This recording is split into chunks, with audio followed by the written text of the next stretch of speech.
Bueno, ustedes como administradores en salud ocupacional, el hecho de saber anatomía y fisiología va un poquito más allá de simplemente tener algunas referencias anatómicas y fisiológicas, que no es lo mismo a lo que sabe un médico, a lo que sabe una enfermera o cualquier personal de la salud. Ustedes deben ir un poco más encaminados a la administración de un riesgo asociado a su rol de administradores netamente preventivos.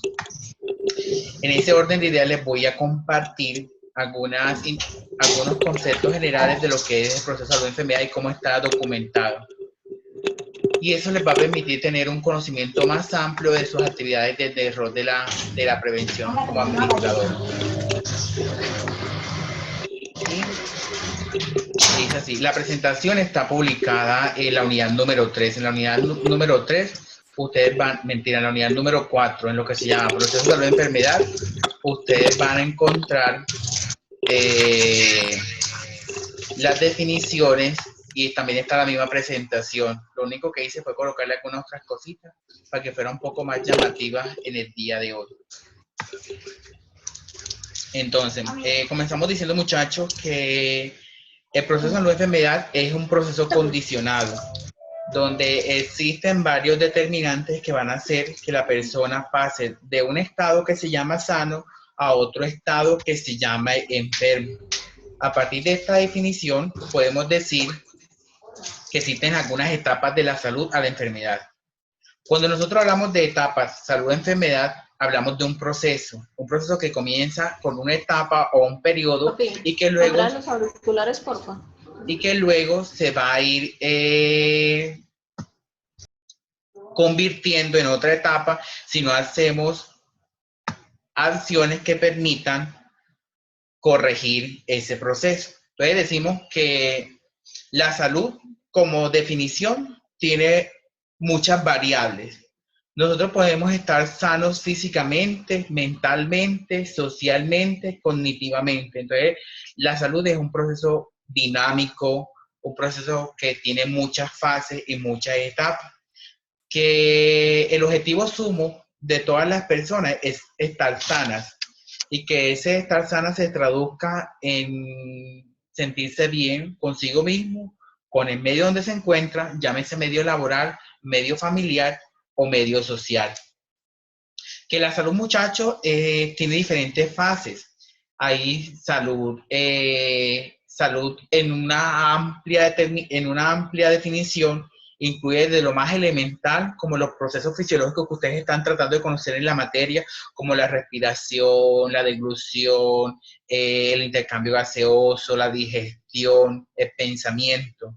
Esos son procesos fisiológicos y anatómicos por medio de los cuales uno puede decir que una persona está sana o enferma. Pero además de eso existen otros condicionantes sociales y otros condicionantes laborales.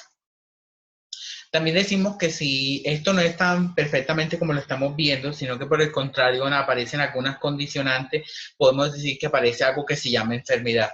Cuando la enfermedad aparece, ya existe unos signos y síntomas asociados que hacen referencia a que la persona tiene un proceso que está alterando su anatomía y que está alterando su fisiología. ¿Eso qué quiere decir? Que en los procesos internos de la persona están teniendo algunas lesiones orgánicas que ya se tradujeron en una afección. Puede ser una afección cardíaca, una afección muscular, una afección ósea, y ya ustedes ven que en nuestro diario vivir escuchamos que existe un sinnúmero de enfermedades conocidas en estudio o que ya fueron superadas por la tecnología médica disponible en la actualidad. El ser humano, muchachos, tiene una calidad de vida. ¿Se acuerdan cuando veíamos la pirámide arriba, veíamos un ser vivo que estaba compuesto por diferentes características anatómicas y fisiológicas, que comenzaban con una molécula, luego con una macromolécula, hasta llegar a un ser vivo con un conjunto de órganos y sistemas que le dan las características de ubicarse en la última etapa de la esfera evolutiva. Ahora vamos a hablar un poquito de lo que es el desarrollo humano integral. El desarrollo humano integral lo vamos a tener en cuenta en lo que es la salud. Solamente vamos a hablar de hoy de la esfera salud. Y decimos que para que una persona tenga salud y que esa salud se traduzca en calidad de vida, debe estar representada en las siguientes esferas. Comencemos con la comunicación, la capacidad de comunicarse con el medio que lo rodea, con las personas que la rodean y emitir mensajes que van a ser traducidos por expresiones afectivas, sociales y culturales. Y viene el boom, que es el objeto de trabajo de ustedes, como es el rol laboral. El trabajo, ya ustedes lo han visto, juega un rol fundamental en lo que hace referencia al desarrollo humano en toda la relación hombre-trabajo, hombre-factor de riesgo, donde el trabajo juega un papel fundamental en que la persona logre una calidad de vida asociado a los factores de riesgo y el medio laboral donde se encuentra. Si le contribuyen a su esfera social y mental, o por el contrario, están marcados en factores de riesgo que van a verse traducidos en este momento en lo que es una enfermedad laboral. También vamos a ver que la persona, para que tenga una calidad de vida, necesita recreación, necesita alimentación, necesita educación, necesita vivienda y vestir. Yo creo que ustedes han escuchado estas definiciones cuando ven las necesidades básicas del ser humano. El ser humano tiene necesidades básicas, tiene necesidades fundamentales y tiene necesidades superiores. En ese orden de ideas aparece la salud. Para que una persona tenga salud en toda la expresión de la palabra, necesita tener comunicación, necesita tener recreación, alimentación, educación, vivienda y vestido, y el trabajo como fuente de interrelación con una actividad económica. Ustedes como administradores en salud ocupacional van a tener un rol asociado a la promoción de la salud en los ambientes de trabajo. Ustedes van a realizar muchas actividades en pro de la salud de los trabajadores desde la medicina preventiva del trabajo, ¿se acuerdan? Que es uno de los roles de ustedes. En ese orden de ideas podemos decir que ustedes como administradores en salud ocupacional van a promover el autocuidado. Pero para yo promover el autocuidado en los trabajadores, tengo que tener la capacidad de conocer las características propias de ese ser humano, conocer sus necesidades y ver cuáles son sus características particulares. Y esto me va a permitir elaborar estrategias que sean lo suficientemente asertivas para las necesidades del trabajador.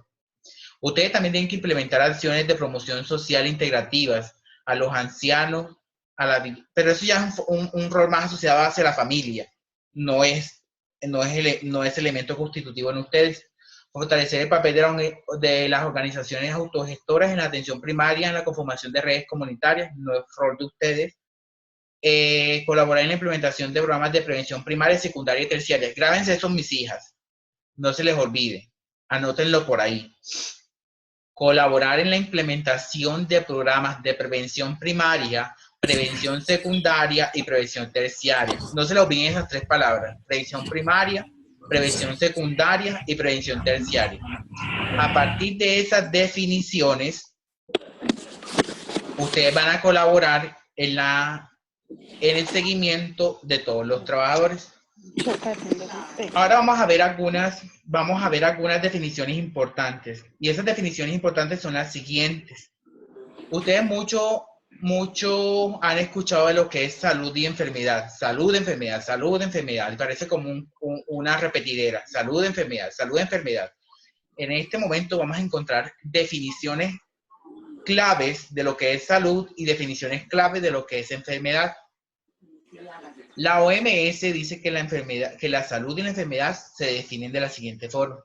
Salud es un estado de completo bienestar físico, mental y social, no solamente la ausencia de una enfermedad o dolencia. Entonces, miren, tres palabras claves. Es un bienestar, es sentirme bien física, mental y socialmente. Y que eso se va a ver traducido en la ausencia de una enfermedad o dolencia, pero lo principal es que me sienta bien física, mental y socialmente. Y hablamos de enfermedad, que es la última etapa de un proceso que se ha venido gestando con el tiempo y significa un quebranto del propio sistema de defensa natural. ¿Ustedes se acuerdan cuando ustedes decían cómo funcionaba el cuerpo humano en los diferentes encuentros? Que los compañeritos decían, el estómago se encarga de triturar los alimentos y mezclarlos con los jugos gástricos. Otros compañeritos decían que los pulmones se encargaban del intercambio gaseoso. Otros decían por allá que el tejido cardíaco se encargaba de bombear la sangre en el cuerpo. Y así decían una infinidad de funciones. En ese orden de ideas, cuando ese órgano o ese sistema no es capaz de cumplir su función, aparece un quebranto de esa fisiología y de esa anatomía normal, por así decirlo. En ese orden de ideas decimos que una enfermedad aparece cuando hay algo anormal en el funcionamiento normal de nuestro cuerpo. Y ustedes ven, por ejemplo, hablemos de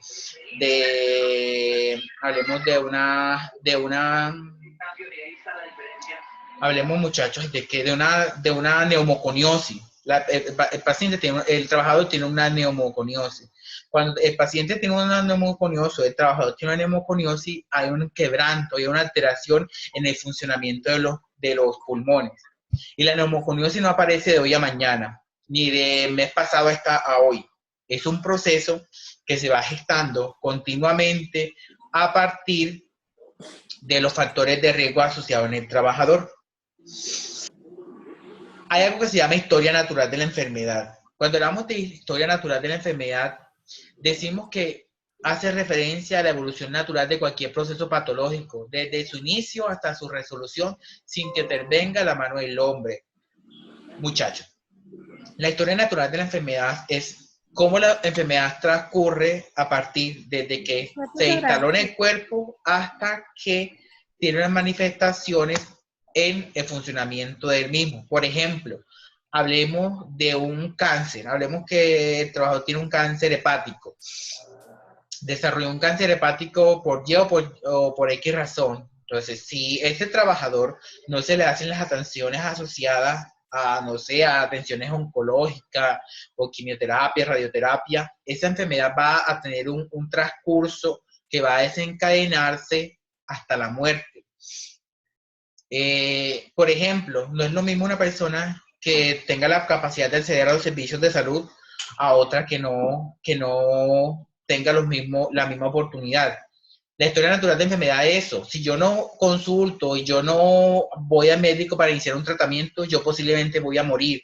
Y posiblemente voy a morir porque la enfermedad va a ir interrelacionando con mis sistemas, y a medida que se interrelacione con mis sistemas van a ir apareciendo cada vez más signos y síntomas de cronicidad de la misma. Por ejemplo, dolor, inflamación, limitación, pérdida de capacidad, deficiencia, hasta que llega a lo último que vamos a encontrar, es la muerte.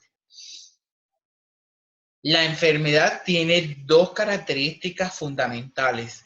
Para que una persona desarrolle una enfermedad existen dos procesos principales. El primer proceso es el periodo prepatogénico. Nosotros hablamos de periodo prepatogénico y hace referencia al tiempo en que las personas están sanas, es decir, se encuentran en equilibrio con su ambiente. Cuando nosotros hablamos de periodo prepatogénico, las personas no están enfermas, las personas están sanas y no tienen ningún signo, ningún síntoma asociado a la enfermedad. Y cuando ya hablamos de periodo patogénico, ya hacemos referencia al inicio de la enfermedad como tal. Así no estén presentes los síntomas, es decir, la persona está enferma, pero no tiene un diagnóstico. Por ejemplo, hablemos de una enfermedad laboral, hablemos de el síndrome del túnel del carpo. Cuando hablamos de síndrome del túnel del carpo, puede ser que la persona tenga síndrome del túnel del carpo y aún no tenga las manifestaciones propias de la enfermedad, como el dolor, el entumecimiento, la pérdida de la movilidad y la inflamación. Entonces decimos que está en un periodo patogénico. Tiene la enfermedad, pero aún no ha desarrollado los síntomas. Otro ejemplo, el trabajador tiene hepatitis, desarrolló hepatitis por riesgo biológico, desarrolló la enfermedad y está contagiado con la enfermedad, pero aún no tiene un diagnóstico. Es decir, la enfermedad está instaurada, pero él no ha desarrollado los signos y síntomas asociados. Eso no quiere decir que la persona esté sana, la persona está enferma, simplemente que no ha desarrollado los signos y síntomas asociados a la enfermedad como tal. Existen esos periodos en todas las enfermedades, por ejemplo, en el VIH, en la neumoconiosis, en algunas enfermedades inflamatorias, en algunos tipos de cánceres, donde está el diagnóstico instaurado, aún no existen signos y síntomas. Para que aparezca una enfermedad, llámese enfermedad laboral o enfermedad común, que altere el funcionamiento de los órganos o los sistemas, existe algo que se llama la triada ecológica. Y esta triada ecológica se fundamenta en las acciones que ustedes van a tener en cuenta en lo que es higiene industrial y medicina preventiva del trabajo. Se dice que para que una persona se enferme, llámese trabajador o llámese otra o persona del común, se necesitan 3 variables. Estas 3 variables hacen referencia al medio ambiente que está condicionado por el tiempo. Vamos a llevar esta definición netamente a lo que es salud ocupacional. Cuando hablamos de medio ambiente, hablamos del medio ambiente de trabajo, es decir, donde el trabajador por X o Y razón se ve obligado a trabajar, en medio ambiente laboral. Entonces, para que una persona se enferme y altere su anatomía y su fisiología, debe estar presente en medio laboral. También debe estar presente en rojo y resaltado el agente o el lugar. Cuando nosotros hablamos de agente o de lugar, hablamos de los factores de riesgo. Entonces, los factores de riesgo ya ustedes los conocen y los van a ir socializando en cada una de las materias que van a ir viendo en el transcurrir de su carrera. Y aparece el huésped o persona, que en este caso se llama trabajador. En ese orden de ideas podemos resumir que para que un trabajador desarrolle un proceso patogénico que altere su anatomía y su fisiología, deben de existir 3 condicionantes. Una, el medio ambiente de trabajo. 2, el factor de riesgo asociado. Y 3, el trabajador como tal. Y ustedes, desde que comiencen a trabajar en una empresa, siempre van a tener como objetivo sumo eliminar los agentes de riesgo, los factores de riesgo asociados a la actividad económica y controlar los riesgos presentes en el ambiente de trabajo.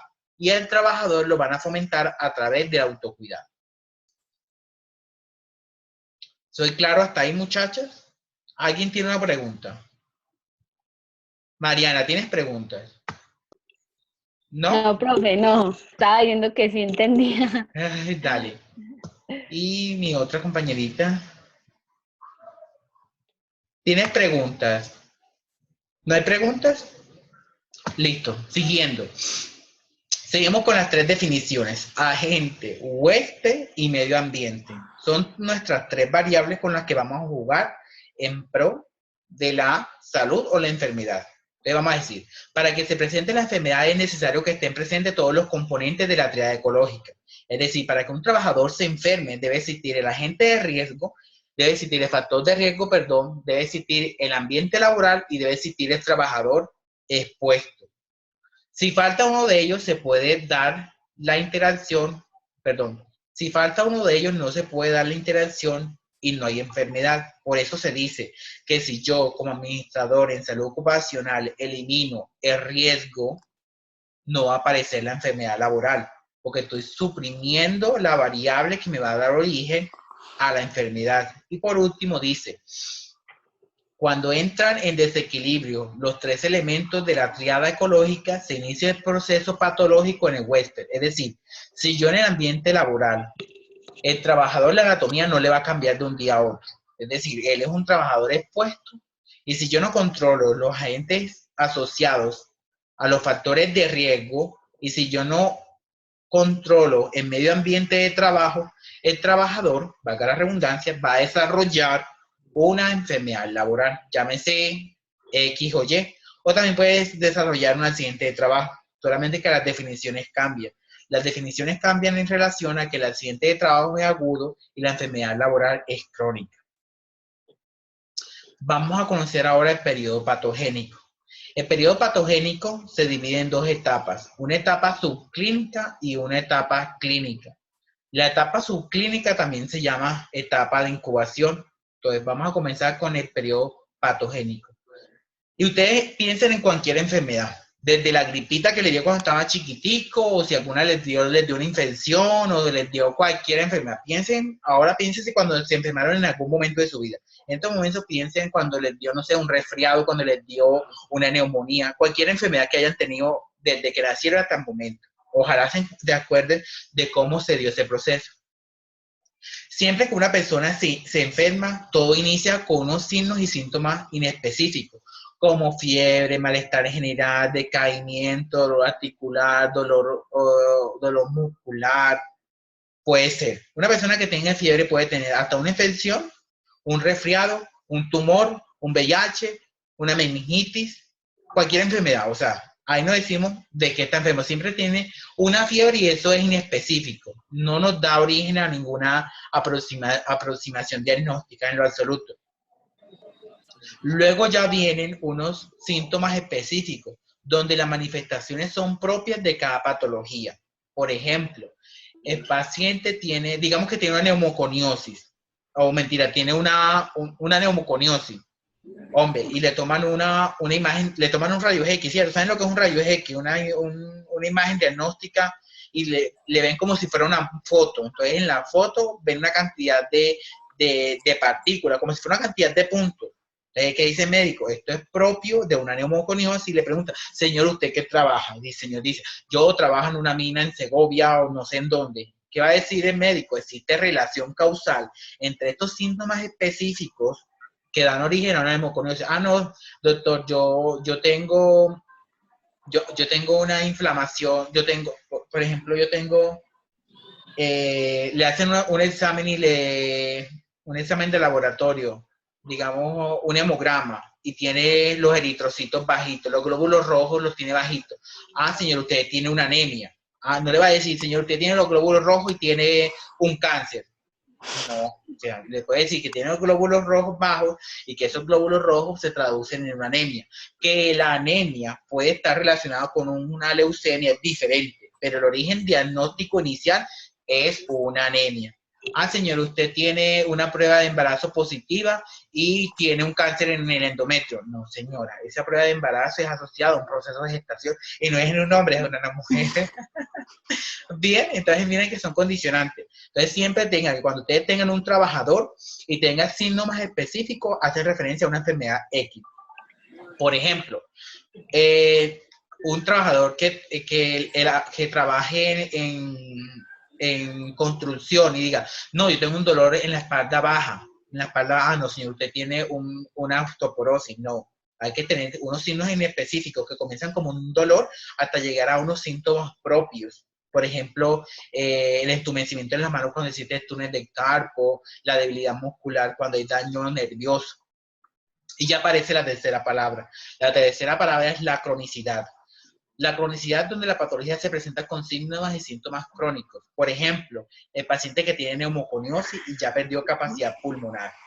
La capacidad pulmonar que se pierde no se restablece. Por decir, si han escuchado a alguien que tiene al abuelito que tiene asma o un abuelito que tenga EPOC, ¿sí lo conocen? EPOC, ¿sí? Otro ejemplo puede ser la persona que tiene hipoacusia. El daño que se presentó y se estableció no se restablece. Esa persona ya queda con la limitación hasta por el último de sus días. Y ya cuando existe cronicidad, la rehabilitación es más lenta. Y la probabilidad de que llegue al periodo prepatogénico es cada vez más corta. Una persona cuando tiene signos y síntomas específicos se puede devolver. Y es tratamiento médico. Le hacen el tratamiento y él se devuelve. Y al devolverse puede otra vez restablecer la función normal. Las complicaciones donde se involucran otras afecciones en el organismo, es decir, una primera afección de origen a una segunda. Por ejemplo, el paciente tiene una neumoconiosis y tiene dañados los pulmones. Esa neumoconiosis puede alterar luego la relación cardíaca, el corazón, porque el corazón se relaciona con los pulmones. Si los pulmones no funcionan, el corazón va a verse obligado a trabajar de una forma más como doble. como doble. Porque se acuerdan que los compañeritos decían, cuando llega la sangre al pulmón, el pulmón se expande. Y si el pulmón no se expande, mis hijas, el corazón debe de comenzar a bombear la sangre con más rapidez, con más fuerza para tratar de oxigenarla. Y por eso el paciente a veces, el trabajador desarrolla precordial y dice, me duele el pecho. Pero el origen primario está relacionado a los pulmones. Y las secuelas. Las secuelas donde las personas presentan algún tipo de invalidez o alteración permanente. Cuando ustedes vean medicina preventiva del trabajo, la profesora les va a hablar de la secuela. La secuela es una lesión que se estableció y que no se va a recuperar. Y en salud ocupacional se llama pérdida de la capacidad laboral. Cuando yo tengo un trabajador con pérdida de la capacidad laboral, ¿qué existe? Eso no se va a restablecer, ya se perdió. Y por último, va a existir la muerte. Ya cuando existe esta etapa ya no hay más nada que hacer, las palabras sobran. Ya se murió y ya todos los procesos anteriores ya no fueron intervenidos en su momento. ¿Alguna pregunta hasta aquí? ¿No? Bueno, para buena nueva se dice, en cualquiera de estas etapas consecutivas, antes de la muerte, la enfermedad puede abordarse, es decir, regresar al periodo prepatogénico. Y quiero que se lo graben y nunca más se les olvide. Antes de que una persona se muera, es decir, ya esté en el ataúd para allá, existen una cantidad de condicionantes que me van a permitir a mí intervenirlo y que esas intervenciones se traduzcan en bienestar para ese señor. Entonces, no se les olvide la segunda afirmación. Antes de que el trabajador fallezca en cualquiera de las etapas del periodo prepatogénico, pueden existir intervenciones que me permitan controlar esa enfermedad.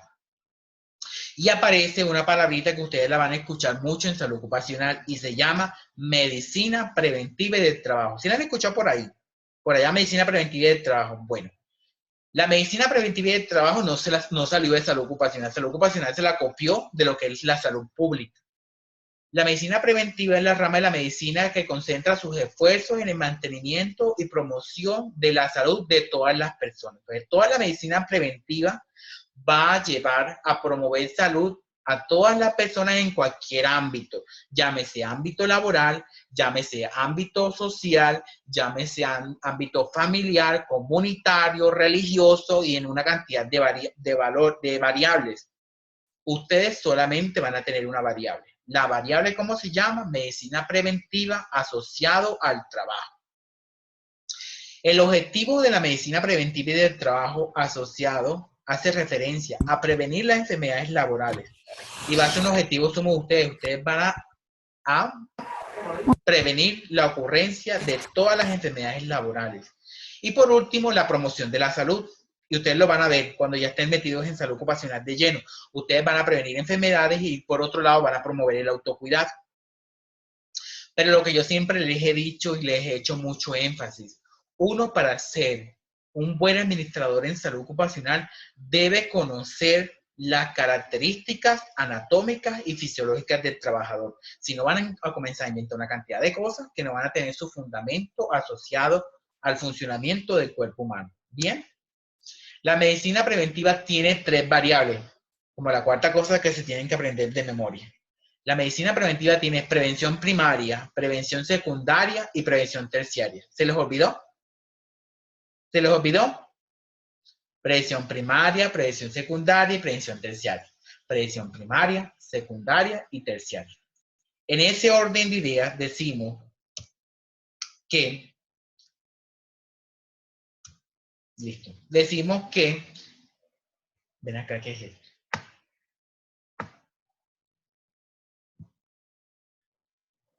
Decimos, primer nivel, la prevención primaria, comprende la promoción, el fomento de la salud y la protección específica. Es decir, yo voy a comenzar a potencializar la salud, a que las personas cada vez tengan más salud y más salud. Por ejemplo, la vacunación es una actividad específica de prevención primaria. Por ejemplo, yo tengo una enfermera y yo trabajo como seguridad de salud en el trabajo en la clínica X. yo a esa persona le voy a garantizar el esquema de vacunas, porque es una forma de promoverle salud a través de una protección específica. ¿Listo? Se les grabó lo que es prevención primaria. Promover salud. Ejemplo, la vacunación. ¿Listo? La prevención secundaria.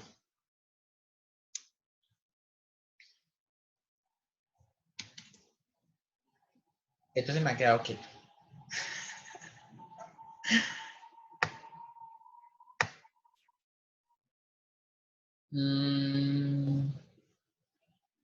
Listo. Acciones de educación. Hablando de prevención primaria, desarrollar buenos hábitos relacionados con la salud, evitar sustancias dañinas, evitar circunstancias dañinas y medidas específicas de prevención. Es decir, eso ahí lo hace, eso es salud pública, muchachos. Aunque uno diga que es salud ocupacional, mentira, eso es salud pública, pero salud pública aplicada al rol de ambientes laborales. Las acciones que se deben tomar son disminuir accidentes y la sanidad en el ambiente nos promueve un adecuado tratamiento de aguas negras, facilidad para tener agua potable, etc. Entonces, primero, disminuir los accidentes y otras condiciones básicas de alimentación y vivienda, que no es competencia del administrador en salud ocupacional. Listo, ¿les quedó claro la prevención primaria? Yo que no les creo. Mariana, ¿qué es prevención primaria? Profe, es como tomar una primera medida para prevenir ciertos riesgos de la gente. Es como usted decía, la vacunación. Y otro puede ser, por ejemplo, la citología, que eso también es un medio preventivo para el cáncer de cervix y muy bien. Ahí tienes una parte buena y una parte no tan buena. La primera parte era todo lo que habías dicho hasta que me entraste citología. Cuando yo hablo de citología no es prevención primaria, porque usted no está fomentando cuidado, usted lo que está haciendo es un diagnóstico temprano, es diferente. Ya. Fernanda, ¿sí o no? Ay, aquí hay más, yo porque no los veo. Ay, hay un poco, hola mis hijos, yo no los veía. Bueno, la prevención secundaria, a diferencia de la prevención primaria, hace referencia a un diagnóstico temprano. Cuando yo hago un diagnóstico temprano, eso se llama prevención secundaria. Por ejemplo, como decía Mariana, la citología es una prevención secundaria. ¿Por qué? Comprende el diagnóstico precoz, el tratamiento oportuno y la prevención de las secuelas. Ejemplo, programas que trabajan con pacientes con diabetes. Pero aquí en salud ocupacional no hablamos de eso. Vamos a hablar, por ejemplo, de un programa de riesgo osteomuscular. Ustedes trabajan en una empresa de construcción. Ustedes que van a hacer en esa empresa de construcción van a tener su programa de riesgo osteomuscular o higiene, como lo quieran llamar. ¿Ustedes qué van a hacer a eso? Diagnóstico precoz. Le dice, señor, al trabajador, ¿quién de ustedes tiene sintomatología de dolor lumbar? ¿Quién tiene lesiones asociadas al traumatismo? Ustedes van a comenzar a llevar una estadística y van a decir, Alexander Oyola, trabajador en la etapa de, no sé, de izaje de carga, tiene un dolor muscular asociado en la espalda baja. Eso ustedes no saben nada de eso. Simplemente están sospechando por la sintomatología que tiene el trabajador. Y otros pueden ser los tamizajes para... si se han hecho la prueba esa de embarazo rápido, la prueba de embarazo. Eso es un diagnóstico precoz. Usted dice, ay, puta, me quedé embarazada, pero solamente es un diagnóstico precoz. No quiere decir que verdaderamente está embarazada, solamente tiene una prueba positiva que puede, sí o no. ¿Bien? Vamos a hablar del embarazo. Ahorita seguimos con el prueba de embarazo. Dígale al esposo que la deje, por favor, quieta. Y así seguimos. Atenciones de segundo nivel. Las atenciones de segundo nivel son las siguientes. Comenzamos. Programas de monitoreo. detención de enfermedades en la etapa preclínica. ¿Se acuerdan lo que era la etapa prepatogénica o el periodo prepatogénico?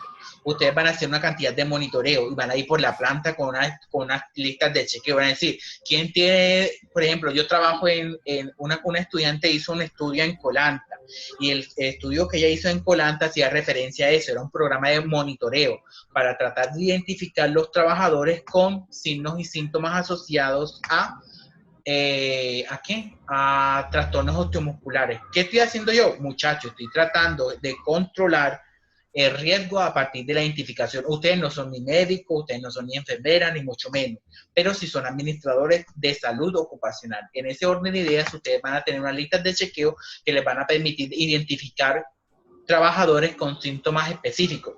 Ustedes no van a esperar que el trabajo se incapacite para decir, ay, este señor como que tiene una lumbalgia. No, ustedes tienen que ir más adelante. Es decir, tiene signos y síntomas asociados, existe factor de riesgo, existe en medio laboral que